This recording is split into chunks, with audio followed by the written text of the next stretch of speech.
Our projects are in Kambalda. For those that don't know, for people out of state from over east, that's about 50, 60 kilometres south of where we sit here in Kalgoorlie. We've got two projects. The Foster Baker project is the project we listed on. We own that 100%. And the Fisher Silver Lake project on the north side of Lake Lefroy, we have the nickel mineral rights on tenements held by Goldfields. So we listed 3 years ago, and it's been a period that's been characterised by an extremely aggressive drill program. We've drilled 87 kilometres now. That aggression allowed us to make a discovery, the fabulous Baker deposit. Baker is pretty special. It's 1 million tonnes at over 3%, classic Kambalda, high grade, high quality nickel sulphide. Not only did we discover Baker, we've taken Baker from first drill hole to a fully permitted mine in under 2.5 years. And I'll talk to the reason for that shortly. We set out 3 years ago to achieve critical mass. We wanted to amass enough nickel metal in our inventory to be a key player in the region, and we've done that. The resource is now over 113,000 nickel tonnes. We've discovered over 74,000 nickel tonnes at 2.5%. And that's allowed us to have the luxury, notwithstanding the external events that Toby referred to with the nickel sector, to the luxury of turning our minds to our gold potential. And Kambalda is a pretty special place for nickel. Every single metre we drilled has found nearly 0.9 of a tonne of nickel metal at a pretty incredible discovery cost of 27 cents a pound. We think we can maybe replicate that on the gold front as well. So my job over the next 10 minutes or so is to demonstrate that Lunnon Metals is so much more than a nickel company. Our gold, we've got some very early but exciting high-grade gold results. The reason we could permit Baker so quickly, and this is important, is that we're on granted mining tenements. They predate native title. Not only is Kambalda one of the world's most prolific nickel belts, St Ives is one of Australia's best gold camps. If it was in an ASX-listed gold company, that company would be one of Australia's great ASX gold companies, but it sits inside Goldfields. There are multiple significant mines right around our project. I'll take you through that in a moment. And as I said with Baker, anything we do find, we can turn to account pretty quickly because of that granted mining licence. So we think there's opportunities to galore in an underexplored belt. I will touch on our nickel portfolio. It is significant, it is high grade, it is robust, even at the current nickel price that everyone will keep telling you is terrible. And as I said, Baker is permitted. So we think with the cash in the bank, 22 million, we're in a pretty good space. We think we're a low risk, low cost option on gold and nickel. So up until Friday last week, we were the only ASX-listed explorer developer in Kambalda. That all changed with Westgold and Karora's merger going through on Friday. For reference, I've shown you the Beta Hunt sublease. That's a big part of that merger. I've seen some analyst reports attributing over $1 billion just to the Beta Hunt sublease alone. That is a sublease of Goldfields tenements. But we have a strong cash balance. We had to let some staff go, as others have had to do, in response to the nickel headwinds. And very much our strategy for the coming financial year is to focus on gold. But we will continue with low-cost activities on the nickel portfolio, principally de-risking it further, finishing the PFS, I'll touch on that later, and permitting Foster. Essentially being in a position to make an investment decision when things turn around. And I'll finish up with some views and some early thoughts on a solution for the concentrator situation in the wake of BHP's news. So I've zoomed in now on Foster Baker. This tenement package, we own it 100%. I'll highlight that the Lefroy gold plant, owned by our major shareholder, Goldfields Limited, which isn't at capacity, is just a few kilometres away from all of our gold prospects. Our tenement package sits between two of St Ives' great gold camps, the Victory Defiance Leviathan camp to our north, and the Argo Apollo Hamlet Athena camp to our immediate south. St Ives has now produced 15 million ounces. I saw Wayne's presentation yesterday with Westgold. They're characterising St Ives as a 20 million ounce field. I was the last chief geologist for St Ives at WMC, and when Goldfields took us over, people thought there were only 5 million ounces left. This is an amazing camp, and over half that metal that's been produced sits within a few hundred metres of our tenement boundary. So there are big things, but there is a smorgasbord of small things represented by those gold stars. There are a lot of 10 to 20,000 ounce pits. I've mined some of those. They were great mill fillers. They made great cash back in the day. They would make even more cash at 3,800. So we're targeting modest size, realistic things that are near surface, quick to drill, quick to permit, but with always the chance at St Ives of finding something bigger. So zoomed in again, I'll just pop back one if possible. That red circle is Lady Herial. That's currently our highest ranking, most advanced opportunity.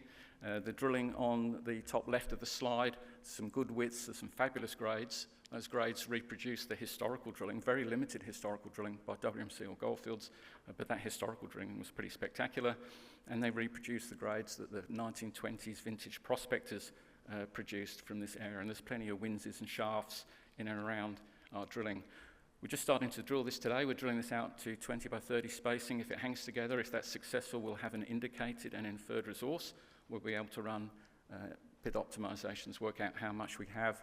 Our target is modest, 10 to 20,000 ounces at the current gold price would enable us to put a significant amount of cash back in the bank.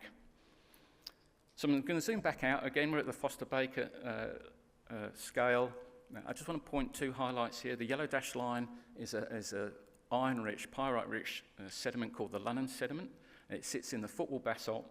And on the top right of the slide is a slide I've pinched from Westgold or Karora, their predecessor. It's a cross-section through Beta Hunt. And at Kambalda, St Ives, there's been a long recognition of the relationship, the spatial relationship between the gold and nickel ore bodies. And back in 2018, Karora, or its predecessor, Royal Nickel, was a $30 million company. They hit the Father's Day vein in this Lunnon sediment, call it a superhost if you like, and they went to bed a $30 million company, and they woke up and they were a $300 million company. So I've just zoomed in on that. I'm going to simplify this for the non-geologists in the room. Essentially, we have an upward-facing nickel contact. The blue dots are nickel, the gold dots are gold, and the red dashed lines are the structures that spatially link the two. There's always been known gold above the nickel contact. What Karora have done successfully, and it's pretty impressive, is that they're mining deeper below the nickel contact than anyone else has actually mined before. It's a new exploration search space. They've been super successful, and they're seeing the benefits of that. And it's just seeing how much value Westgold attributed to the Beta Hunt sublease. If I rotate that round 90 degrees, make it up, down, and then slide it out, we put our geology back in at Foster. This is essentially exactly the same geology, the same stratigraphy, the same structural setting at Foster, nickel on the contact, and to our left, we're getting early days indications of shallow dipping structures at Lady Herial and Hustler. And if I zoom back out again, lo and behold, to our immediate northeast is the great Victory, Defiance, Leviathan camp. It's probably 1.5 million ounces sitting previously mined at Defiance and Conqueror, again on shallow dipping structures. They were blind. The structures at Victory in the Defiance pit did not daylight, and they're plunging straight towards our ground. And no surprise, it was a nickel belt. There's very little drilling between the nickel contact, that superhost rock, that yellow dashed line, and the tenement boundary.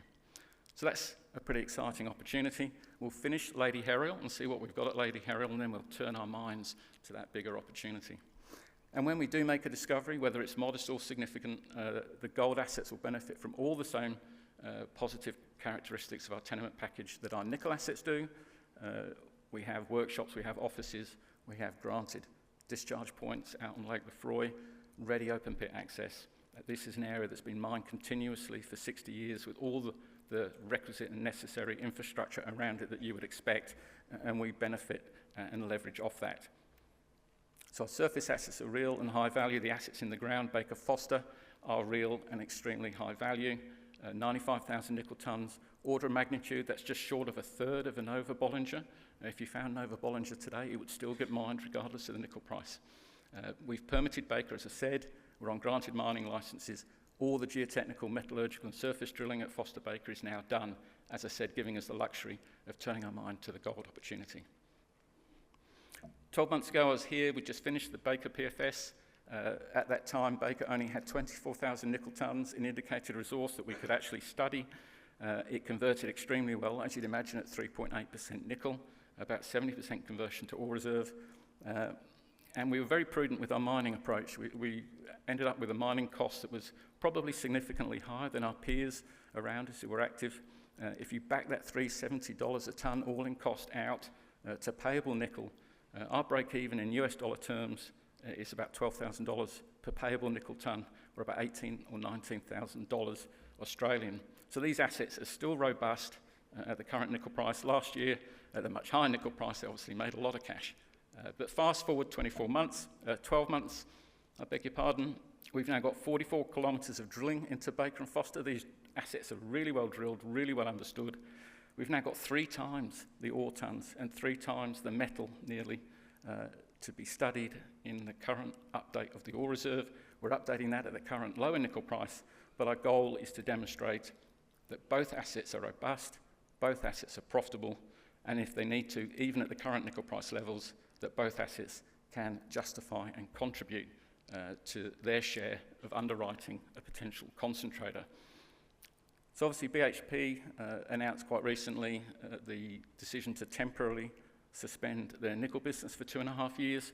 They didn't mention Kambalda in that release, and that's because back in February they'd already announced that they were shutting Kambalda when Wyloo ceased delivering from Cassini and their northern operations. So that's happened. That's why they didn't announce it in the recent release. So we've been turning our minds to trying to solve that issue since February.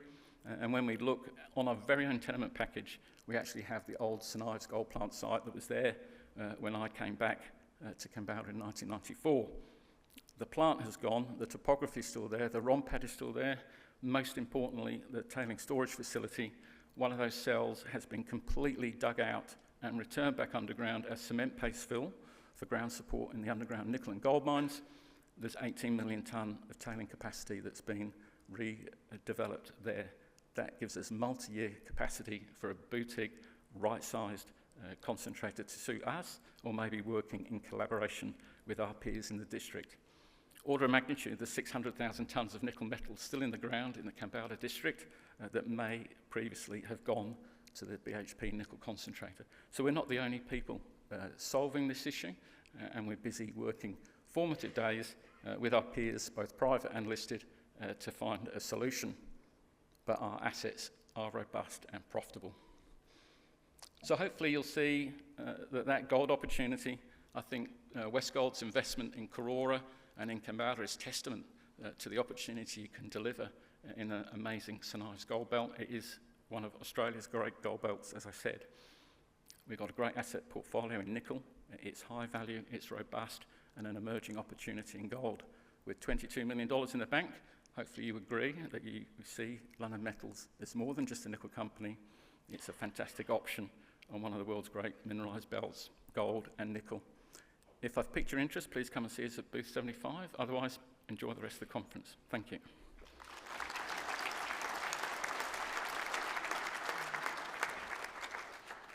Thank you, Edmund. That was a great presentation. You touched upon the gold potential there.